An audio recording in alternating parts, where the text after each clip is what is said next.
Bora trabalhar questões discursivas, padrões de respostas que seriam ali, que dariam ali para você um gabarito daquela questão. E eu trouxe aqui uma questão que pode se repetir em outras provas, até mesmo porque é um tema muito atual, é um tema extremamente importante e que a gente tem cada vez mais falando, a gente está cada vez mais falando nele, né?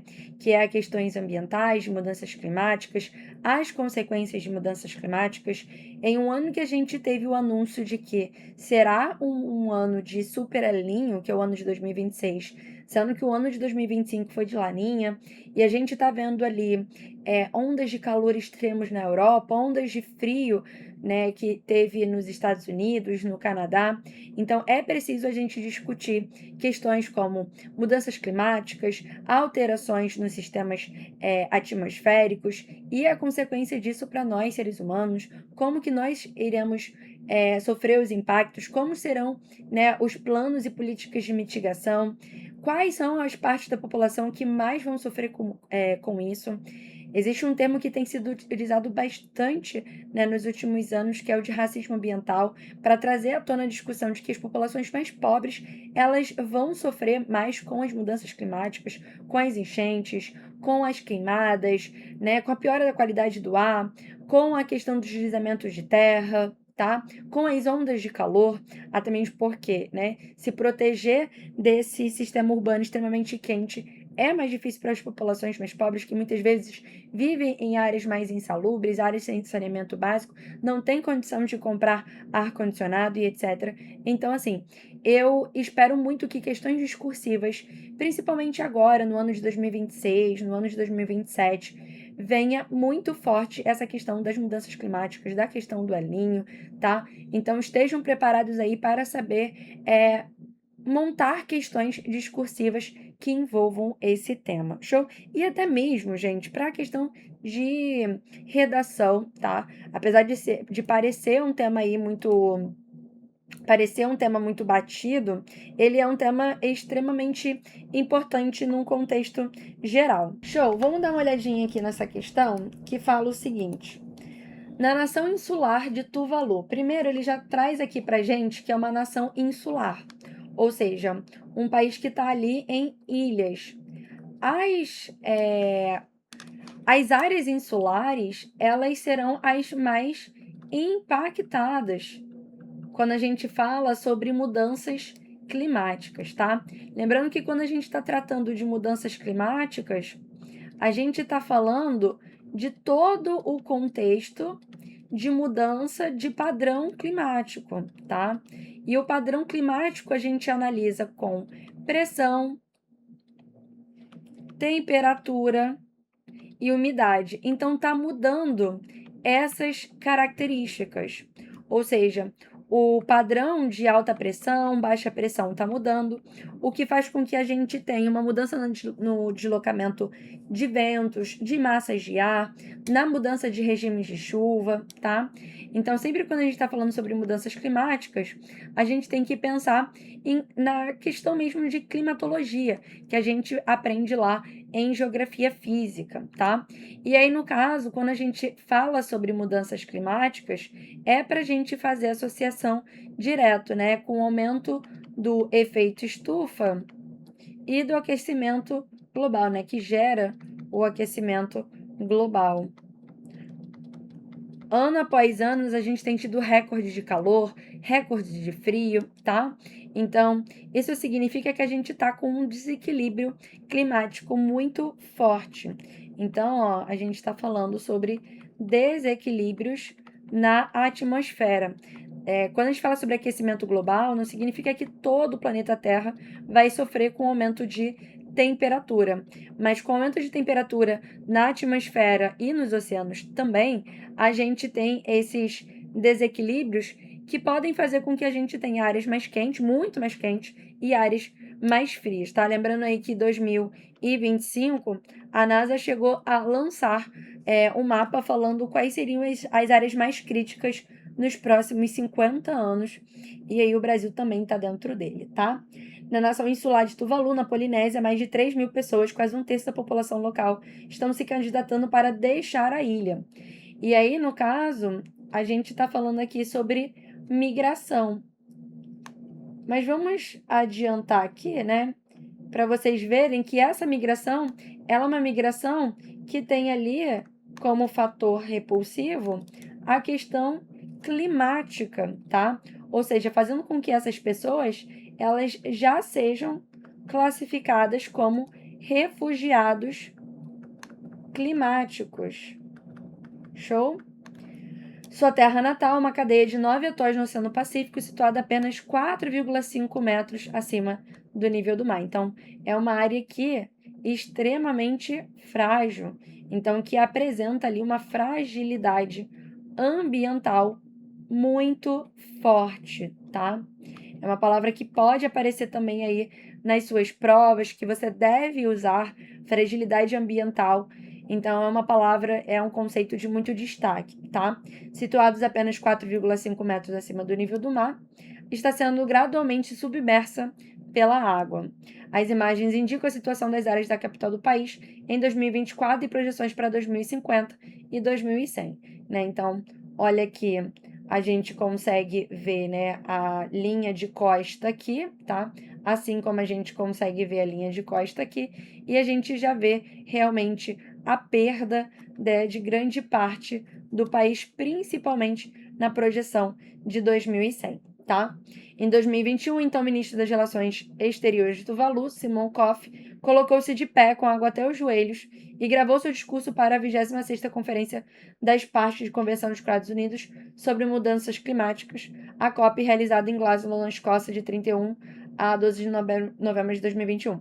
Por sinal, essa COP aqui, ela acabou também sendo muito importante, porque ela acabou ali trazendo novos pontos para o protocolo, né, para o Acordo de Paris, o Protocolo de Paris, tá? E a gente sabe que o Acordo de Paris, hoje, ele é o principal protocolo, né, de tentar frear ali as mudanças climáticas em termos de leis, mecanismos legais internacionais para tentar frear essas mudanças, tá?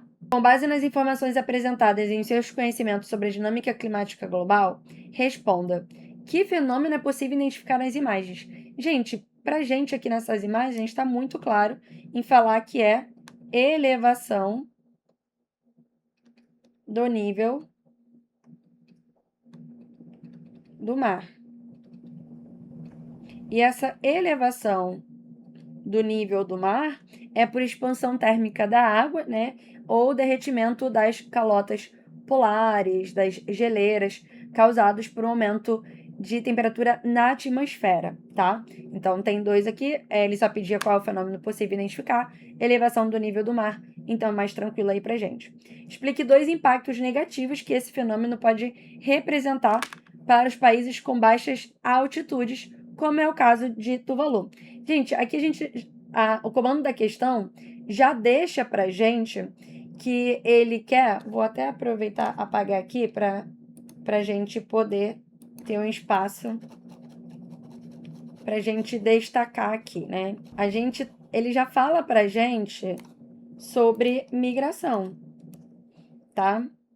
Então aqui a gente tem, ó, deslocamento forçado,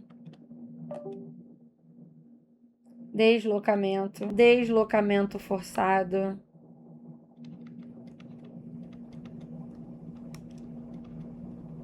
criando ali, né, refugiados climáticos.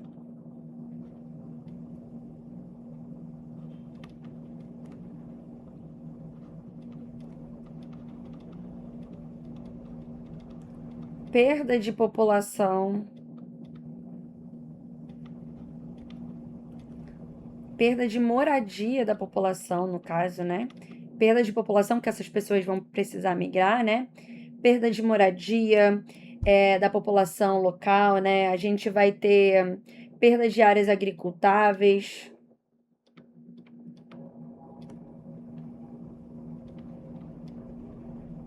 Perda de áreas agricultáveis. A gente vai ter perda de solo, piora na qualidade da água,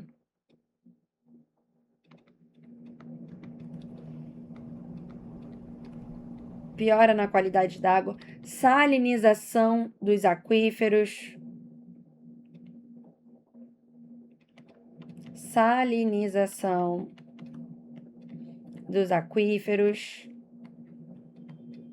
Então, poderia sim, né, já que a água do mar ela vai invadir, vai salinizar os lençóis subterrâneos de água doce, tá bom? Redução do turismo, principalmente, né, para áreas litorâneas, que é extremamente importante. A gente vai ter destruição da infraestrutura urbana, então a destruição de moradias e etc. Tá? A perda de soberania territorial, a gente poderia pensar também nisso, porque vai diminuir o país, tá? Indique uma ação ambiental a ser adotada pela população e uma ação política a ser adotada pelos governantes. Aqui, gente, ação ambiental adotada pela população, a gente poderia falar sobre diminuição da pegada de carbono, da pegada individual. Então, você ter ali práticas que fossem mais sustentáveis, um engajamento dentro coletivo em relação às questões mais sustentáveis. Então, uso de mais transportes coletivos, uso de menos transportes individuais, um controle, de uma certa maneira, do uso da água, da questão de alimentos, tentar fazer uma pressão para transição energética, isso também pode ser político, tá? Então, aí ó, a questão em termos de ambiental, a gente poderia falar sobre multirões de restauração de vegetação nativa, como uma forma de tentar fazer uma barreira ali natural para tentar diminuir o avanço das águas e também numa tentativa de aumentar a questão da absorção de carbono com essas vegetações, engajamento de consumo consciente, poderia ser aqui muitas coisas. E uma ação política, políticas públicas eficientes em relação à transição energética, ao uso de menos combustíveis fósseis, fazer políticas e gestões mais sustentáveis, leis que fossem, né, mais sustentáveis, um cumprimento rigoroso das metas climáticas, tá? Então a gente poderia dividir aí nesses dois. Show? Então, você montando isso aqui ficaria já perfeito, bonitinho pra gente. Vocês já conseguiriam ganhar ali uma nota completinha. Show? É isso. Vamos aí fazendo outras questões, já que a ideia aqui é fazer um mini curso de discursivas para vocês. Espero que vocês tenham gostado, que vocês tenham aprendido. Se vocês quiserem que eu faça uma aula específica de um tema, vocês deixem aqui nos comentários para mim. Deixe o seu feedback, deixe o seu like, se inscreva no canal, que é muito importante para prof. Me siga nas minhas redes sociais, @profjessicafontes no Instagram, @profgé, onde todos os dias eu falo sobre geopolítica, geografia, atualidades, falo aí sobre concursos, e é isso. Jéssica Fontes, sua fonte para seu concurso. É isso, peixes, abraços, se cuidem. Tchau, tchau.